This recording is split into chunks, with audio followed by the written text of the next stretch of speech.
An investigative report has revealed how two companies claimed, listen to this, 24.4 billion rand from SARS for 8 years, allegedly using fraudulent VAT refunds. In an article that's been put together by investigative center AmaBhungane, it's being reported that the companies illegally smelted gold, jewellery and Kruger Rands into gold bars for exports. What else do we need to know? Well, let's bring in Dewald van Rensburg, who's one of the journalists with AmaBhungane, who actually worked on the story as well. Dewald, it's great to have you on the program. Thanks very much indeed for making time. It sounds a bit complex, so perhaps let's start by you just explaining in layman's terms, if you can, how the scheme worked. Okay, so the scheme is actually quite simple, despite the size of it all. When you export gold, there's no VAT on it. But if you buy scrap gold, the pawn shops where you sell your watches and rings and whatnot, if you buy that gold, it does carry VAT at 15%. So the trick is for someone exporting gold to buy gold that is untaxed, then pretend it is taxed, so that he can then claim a VAT refund without ever having paid the VAT. So the way you do that is to not buy the watches and the rings, but instead to buy illicit gold, gold that doesn't have tax on it. Mm-hmm. And why that could be like Zama gold, illegally mined gold, but the largest, easiest source is Kruger Rands, because Kruger Rands are currency and so there's no tax on them. And that's exactly what happened on a very, very large scale. The question then becomes, if it's taking place at such a large scale, how was it not only missed, but missed for about 8 years? Well, I mean, that's an excellent question, and there are a couple of people who should answer to that. So there's only one place you can get Kruger Rands, and that's around refinery, which is owned by the mining companies.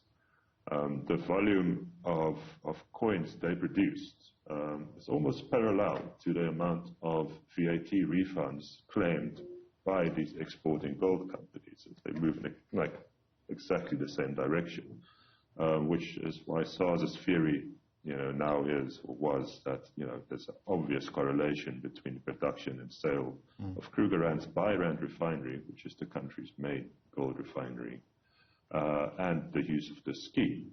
So that should have been a kind of checkpoint, and it's not clear why it wasn't caught there. I mean, as far as SARS is concerned, a giant, enormous spike in VAT claims for gold exports, it eventually caught their attention because an investigation obviously eventually did take place. But that was after paying really, tens of billions of rand of VAT to these people before starting to withhold the payments. That only happened around 2019. Right. Are you suggesting that there could be, dare I say, some kind of inside job? At SARS, I don't know. I feel that there's a sense in the industry that you kind of look the other way. A lot of people are driving this thing, and if you're in the value chain, it's possible that you can make a lot of money without personally committing the crime. If the gold had entered the stream and become legal, and you're just buying and selling it as a kind of intermediary to hide the trace, and you pretend you don't know anything about it, there's really no incentive to rat out anyone else. So when asked whether the authorities knew, one imagines that the movement of so much physical gold would have caught someone's attention.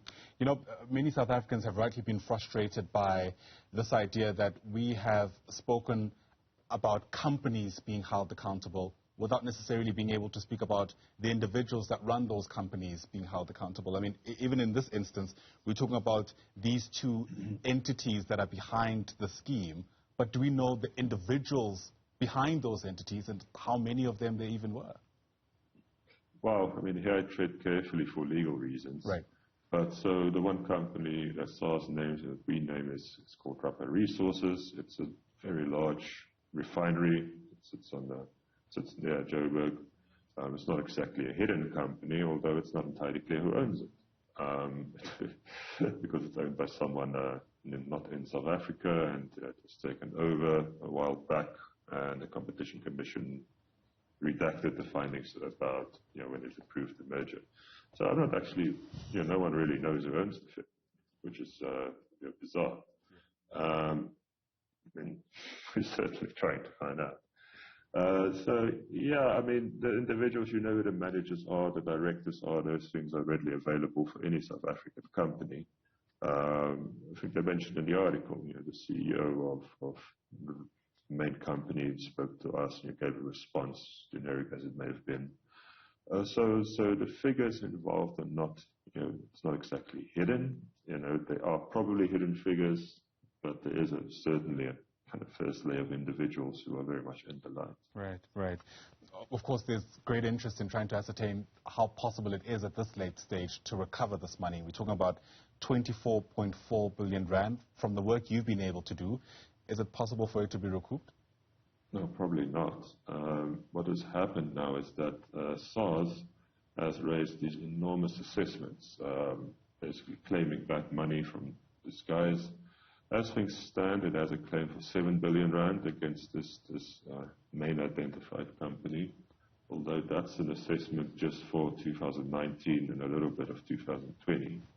So going backwards and expanding its audit, that it's swelled to a much larger amount.